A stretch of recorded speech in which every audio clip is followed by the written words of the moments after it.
నేను చెప్పులతో కొట్టడం ముఖ్యమా రాళ్లతో కొట్టడం ముఖ్యమా? ఏం మాట్లాడతాడు నువ్వు? ఏం మాట్లాడతాడు? ఏం జరిగింది? ఏం జరుగుతోంది? ఏం జరగబోతోంది? Flash back. ఫ్రెండ్స్, ఇది చాలా చాలా స్పెషల్ వీడియో. పొద్దున్నే బేవర్స్ గాళ్ళు ఎక్కువైపోయారు. చచ్చా, నా మీద చాలా మంది తెలుగు యూట్యూబర్స్ బోలెడు వీడియోస్ చేస్తున్నారు.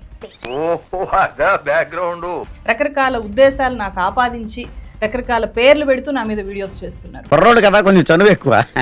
క్యాథరిన్ అని చెప్పి, గంజాయి మొక్క అని చెప్పి నోటుకు వచ్చినట్లు దూషిస్తూ వీడియోలు చేస్తున్న వాళ్ళు కూడా ఉన్నారు. మనం చేసే పనులు బట్టే ఉంటుంది మన ఫాలోయింగ్. ఈమె జర్నలిజం పేరుతో చేస్తున్నది 100% దందా అని మాత్రమే చెప్తున్నా. అనుకున్నా అడు తిరిగి నా మీదగా వస్తాడు అనుకున్నా.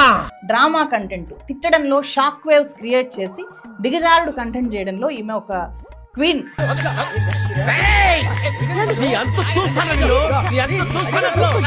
వాళ్ళ ఆఫర్ ని నేను రిజెక్ట్ చేశాను.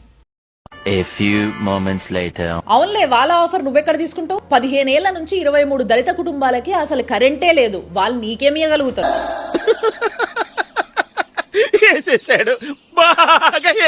నువ్వు తీసుకున్న ఆఫర్లు ఎట్లుంటే తెలుసా? 1200 కోట్ల స్కామ్ చేస్తే అందులో వన్ ఆఫ్ ద ప్రధాన నిందితుల్ని తీసుకొచ్చుకొని స్టూడియోలో కూర్చోబెట్టుకొని ముచ్చట్లు వేసుకుంటా గిరిజన బిడ్డ శవాల పైన పేడ్ ప్రమోషన్లు చేసుకుంటావు. ఇది వ్యాపారం. నువ్వు చేసిన ఆ మధ్యలో పేడ్ ప్రమోషన్ ఎలాంటిది తెలుసా? గిరిజన బిడ్డల శవాల పైన చిల్లర ఏరుకొని నడుపుకో ఆ ఛానల్. తెలియకడుగుతున్నాను, ఇదో బతుక చెప్పండి. సడన్ గా పక్క రాష్ట్రంలో మారుమూల ప్రాంతానికి పోయినా నేను. ధర్మస్థల ఏడుంది, మీ ఇంటి పక్కన ఉన్నదా? అంటే అది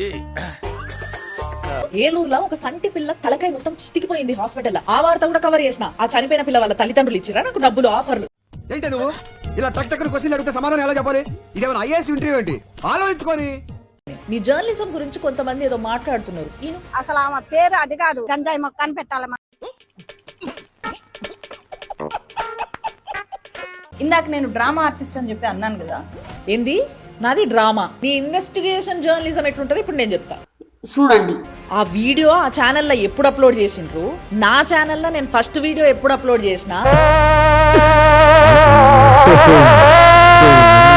ఆ డేట్లు చూసుకునే తెలివి కూడా లేదా నీ నెత్తికి? ఇదేనా నీ ఇన్వెస్టిగేటివ్ జర్నలిజం? ఏం చదవటం సార్? చెప్పు తీసుకొట్టండి సార్.